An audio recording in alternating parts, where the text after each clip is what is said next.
La réalité du monde aujourd'hui, sont des termes qu'on entend un peu trop souvent, mais qui sont quand même réels, comme la mondialisation, la globalisation. Cette réalité a fait qu'il était important pour le musée de s'ouvrir aussi aux périodes modernes, pour la compréhension que le musée, effectivement, sa mission principale est fondée sur les arts anciens, mais il y avait une volonté de comprendre l'Asie aujourd'hui et de montrer l'Asie aujourd'hui, et que le fait de montrer les artistes et la création contemporaine était une de ces portes, de ces ouvertures possibles pour faire des allers-retours entre la compréhension de l'art ancien à l'art contemporain et vice-versa, et peut-être réunir aussi ces deux publics qui sont séparés habituellement, et que la rencontre puisse se faire avec chacun,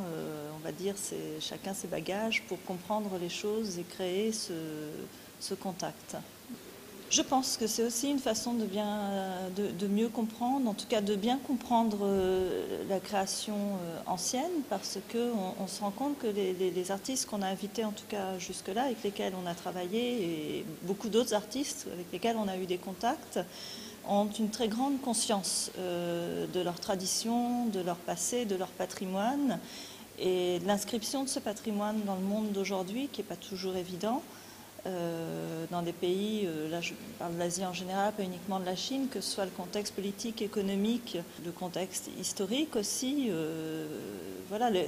la tradition, qu'elle soit au Japon, en Inde, en Chine, les réalités de ces trois pays sont très différentes, et malgré tout, c'est une permanence, ce regard. Donc je pense qu'effectivement, c'est vraiment un moyen c'est certainement pas le seul, mais c'est un très bon moyen, je pense, d'ouvrir cette compréhension. Je pense que ce soit les artistes modernes ou aujourd'hui les artistes contemporains, les très jeunes artistes, les artistes qui ont 25-30 ans aujourd'hui, je pense qu'effectivement, tous se sont nourris de la tradition artistique, picturale, de calligraphie chinoise tout à fait spécifique. Le regard sur l'Occident et l'influence de l'Occident a été aussi quelque chose de réel, et surtout au début du XXe siècle, je crois que le regard sur les impressionnistes, enfin sur tous ces mouvements de l'art qui étaient très très marquants en Occident, ont marqué également l'Asie, la Chine et les artistes asiatiques. Mais je pense que, et particulièrement en Chine, on n'est pas resté avec un art influencé par l'Occident, mais tout ça a été compris, travaillé, je vais dire digéré, pour finalement produire quelque chose d'extrêmement authentique.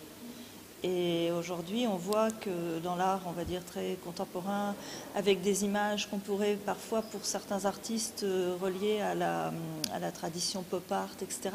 c'est vraiment une première impression visuelle. Mais dès lors qu'on rentre dans l'œuvre, on s'aperçoit qu'il y a beaucoup d'autres choses, beaucoup d'autres sens, et que ça serait très réducteur de dire, voilà, ces artistes-là sont influencés par le pop art, etc. Ça, c'est, je pense, très très réducteur. On a d'abord une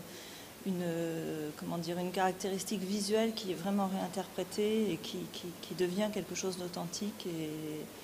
Et je dirais que c'est la même chose pour des artistes plus anciens comme Zhao Wuqi